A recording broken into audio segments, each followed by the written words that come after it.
Yeah, I know we on the Good Look with Poetry Bars and Hooks, iHeartRadio, Party 1019, the Matrix Studios Network, and what I like to do is highlight businesses. So this year is my business segment. And we have Dre Steinberg Yes, yes. of Design to Conquer. Now, Steinberg, I don't know how many black people I know with Steinberg. You got An interesting name. yeah. Let's talk to me about that because I'm interested in finding out. Okay, so I have I guess a very interesting background. Ironically enough, both of my parents met in foster care. So Okay. my father was adopted, and he was adopted by a Jewish man. Gotcha. So I have a great grandfather by the name of George Steinberg, who Nice. I inherited the last name from. So I know growing up that's has been right. like an interesting thing because I went to Catholic school. I graduated from Cardinal Hayes out in the Bronx. So a lot of people, this is prior to the Drake thing. So the only people that you could think of like this was kind of like Amari Stoudemire, who's a black Jew, and then Lenny Kravitz. Right. Like, so those Right, two right. people was like, oh yeah, nah, you like Lenny Kravitz or you like Yeah. da-da-da. But then Drake came and kind of made it more acceptable to be like quote unquote Black Jew. Gotcha. That's what I figured. I was like, maybe his dad is Jewish, but it's nice to hear background, because similar to my sister, I was adopted, so that's how I got the last name Seabrook too. Oh, so, okay. You see? Yeah. Shout out to people that care about us. Exactly. Right. Indeed. All right, so Design to Conquer, that started out during the pandemic. Yes. Give us a little feedback about that. All right, so my background is creative. I'm an Adobe certified visual artist, so I spent a lot of time going to school and developing my graphic design techniques. During COVID, prior to COVID, I was working at JP Morgan Chase as a presentation specialist. So I was dealing with a lot of presentation decks and working with bankers to pitch ideas and things like that. But once COVID hit, we went remote. And then after going remote, I ended up getting terminated. And with the whole isolation and being separated from family and friends, I went into this real depressive state where I didn't really find any purpose or what I wanted to do. And so Design to Conquer originally was an affirmation. I said it to myself. I am designed to conquer. And it was something that helped me to regain my courage and regain my purpose. And so with that, I took it a step further. I went out and utilized a lot of small business agencies and things like that to help me in the pursuit of getting my LLC. And so I turned that affirmation into a business. So now that's right. I'm helping people conquer their industry. Like, I got the little merch on. Okay, let me see. Conquer your industry. I like that. Industry, I like right? that. So it turned. It's still an affirmation for myself. I still say I am designed to conquer, but now it has more of an impact now that I have my creative agency behind me to promote it and help other people do as much as possible for themselves as I did for myself. That's what's up. Okay, I am designed to conquer. That's a dope affirmation. I agree. I'm with you. So am I. Right. We got to conquer this because we are deserving, right? Absolutely. Especially that pandemic, it made it feel like like what I felt like the pandemic. You either gonna fall, you gonna sink, or you're going to swim and you're going to find that island and figure out your island with all the fruit and right? So, and even with that, like conquer is such a strong word. And so it was reassuring for me to say it and, gravitate towards the things and realize what I was capable of. Right. Being isolated, especially for me, I'm more of an outward person, extrovert. So to be with strain to a certain confinements during that time and be limited to things and it had me wondering, like, who my real friend? Do people care? Nobody's checking in on me. I had to find things within myself to then be able to provide for others and outwardly express those things. As you said that, let's just relay on that, right? Like we say, do people care about me? But so many people are also going through a lot of things, right? But we're just so mentally going through our own stuff that we're thinking like, don't nobody love me. But wait a minute. Oh, you know what? Maybe they're going through something too. So we just have to take heed to that and not think that everybody is, not thinking about us. Because there's been plenty of times where I have and I'm doing something or I just don't want to talk, you know what I'm saying, and don't reach out. So honestly, this is the earliest I've been talking. I typically don't even talk in the morning. I typically start talking around 12. So. Yeah, we got you out early. Shout out to, it's a good look. Absolutely. I do that often, I know. But so you have a blog on your platform called the No Gatekeeping Series. This is dope. So what's that about and how did you select that name? So No Gatekeeping, I mean, it kind of speaks for itself. Mm-hmm. I am an entrepreneur and I'm a very upfront and forward person.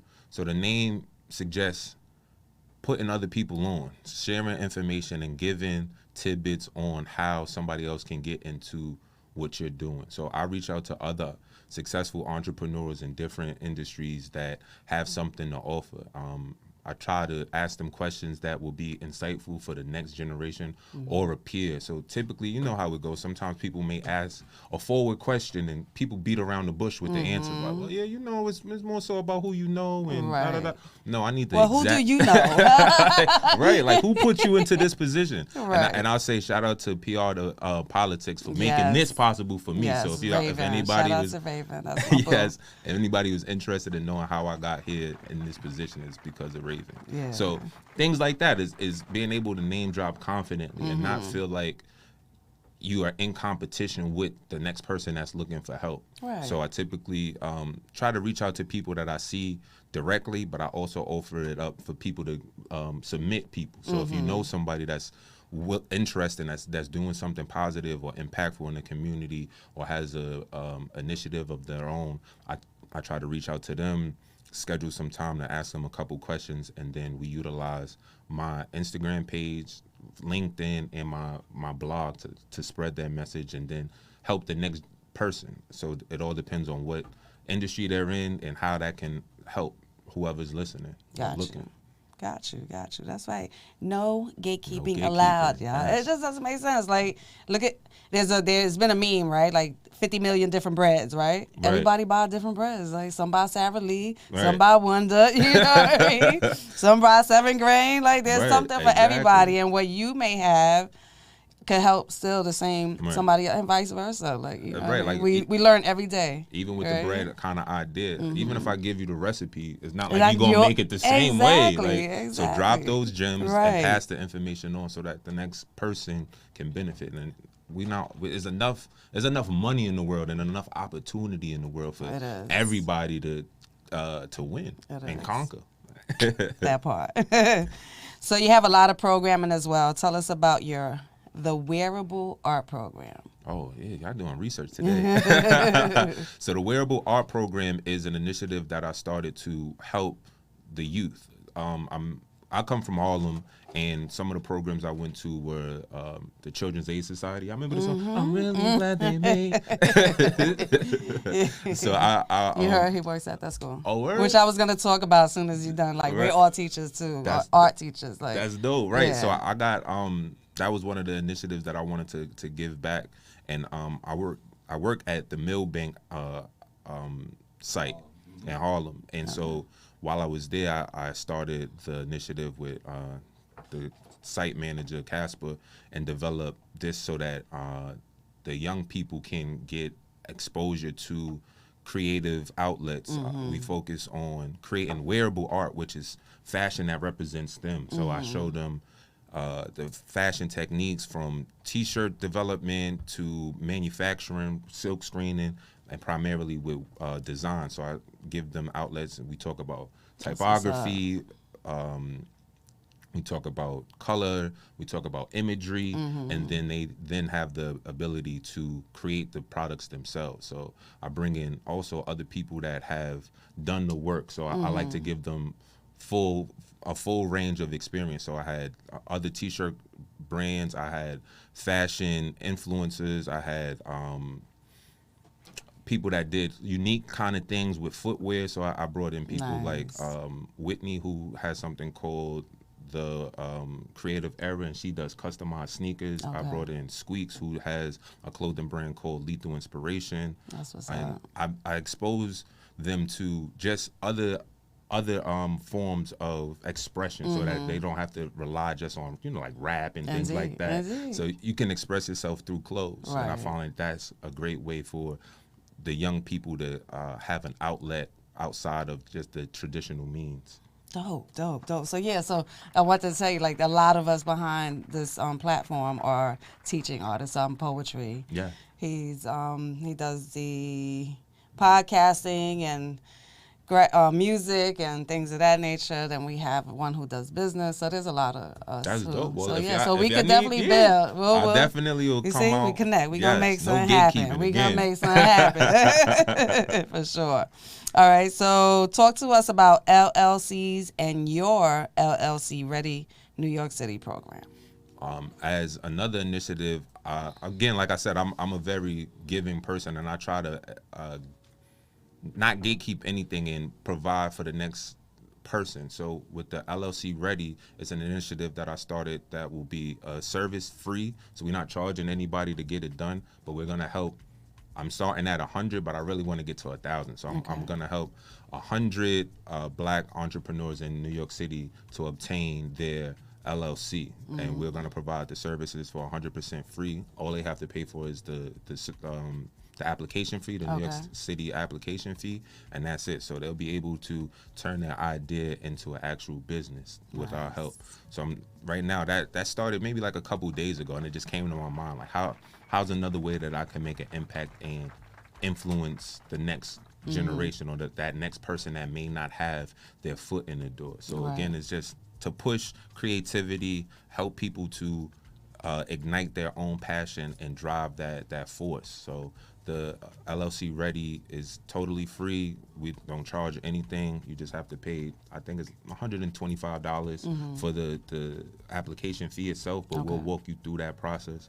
And then once you get the LLC, we can work with you to obtain your EIN number and also give you some information about business banking, so that you can hit the ground running as smoothly and as professional as possible. That's what's up. That's what's up. That's what we do. It's a good look with Poetry Bars and Hooks. So before we go, I know branding is, pretty much what you help people do. How important is it to be a brand, to highlight your brand, to mark your brand, to... Yeah, it's a full-time job, really.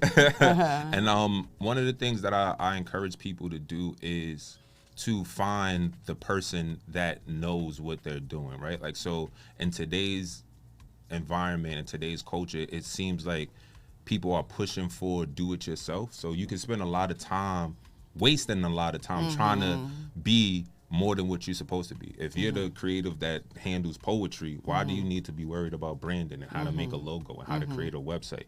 Focus on what you do so that you'll be able to be the best version of that.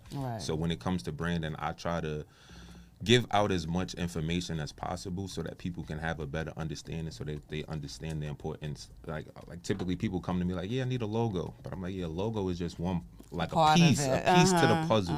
Logo is great, but what's your brand story? So that you can get on your airways. Logo with that. And that your logo can represent that. So, or even when you come onto the edge, you have something to talk about, or people can connect to that, because branding is really a story.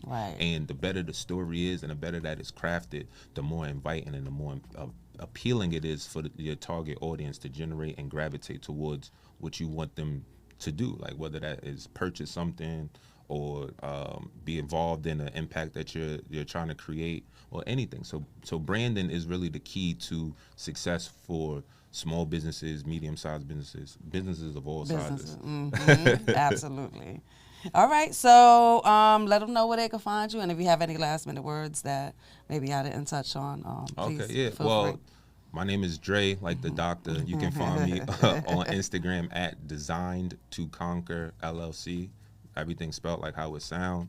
And to everybody that's listening, make sure that you conquer your industry, stay focused. I know that things can be challenging. You may get overwhelmed, but there's always outlets. Feel free to hit me up on Instagram, Facebook, LinkedIn, anywhere. Just type in Design to Conquer, and we can set up some time to talk, and I can help you conquer your industry. That part. For sure. Well, thank you so much for coming. Thank you for having me. It was Absolutely. great. It was great. I appreciate you. It's a good look with Poetry Bars and Hooks. We'll be right back. In the meantime, we're going to go back to Rock the Block. Rock the Block. All right.